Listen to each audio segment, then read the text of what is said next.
9 लाख रुपये किलो एल्विश मध, 40,000ला एक चिंचोका, भोंदू खराच्या कमाईचा फंडा.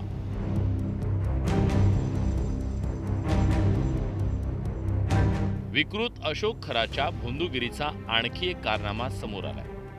तो आपल्याकडे आलेल्या लोकांना विविध उपाय सांगायचा. त्यात मध आणि चिंचोक्याचा समावेश होता. भोंदू खरातनं एल्विश हनीच्या माध्यमातून भक्तांची लूट केल्याचं समोर आलं. तुर्कस्तानमधील एल्विश मध असल्याचा दावा करत खरात आपल्या भक्तांना मध विकायचा. हा मध शक्तिवर्धक असल्याचा दावा खरातकडून केला जात होता. 1 किलो मधाची किंमत थोडी नाही, तब्बल 9 लाख रुपये होती. हा मध तुर्कीच्या खोल गुहेत मिळतो असा दावा तो भक्तांना करत विक्री करायचा. तंत्रविद्या करण्यासाठी कॅप्टन खरातकडून येणाऱ्या भक्तांसाठी वेगवेगळ्या प्रकारच्या साहित्यांची विक्री केली जात होती. यामध्ये साप असेल, चिंचोके असेल आणि इतर मधासारखं साहित्य जर विकत घ्यायचं असेल तर त्याचा किलोचा दर तब्बल 9 लाख रुपये इतका होता आणि या सगळ्याची खरेदी भाविक देखील करत होते. आता तुर्कस्तानातील एल्विश मध काय ते जाणून घेऊया. एल्विश मध हा 1800 मीटर खोल गुहेत सापडतो. वर्षातून केवळ एकदाच हा मध काढला जातो. एल्विश मधाचा पुरवठा अत्यंत मर्यादित असतो. मागणी जास्त असल्यानं तो महागड्या दरानं विकला जातो. एल्विश मध औषधी गुणधर्मांसाठी जगभरात प्रसिद्ध आहे.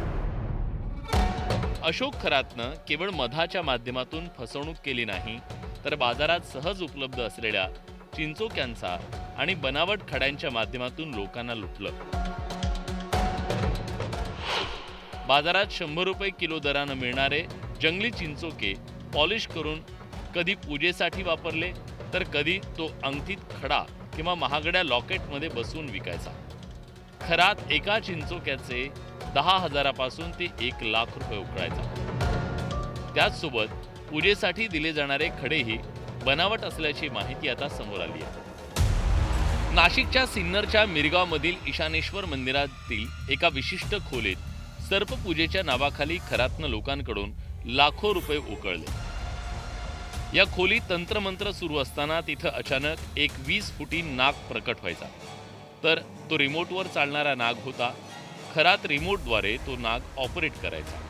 हे पाहून पूजेसाठी बसलेल्या अनुयायांना भीती आणि आश्चर्य वाटायचं. आणि भोंदू खरात हा खराखुरा चमत्कार करणारा असल्याची खात्री त्यांना पटायची.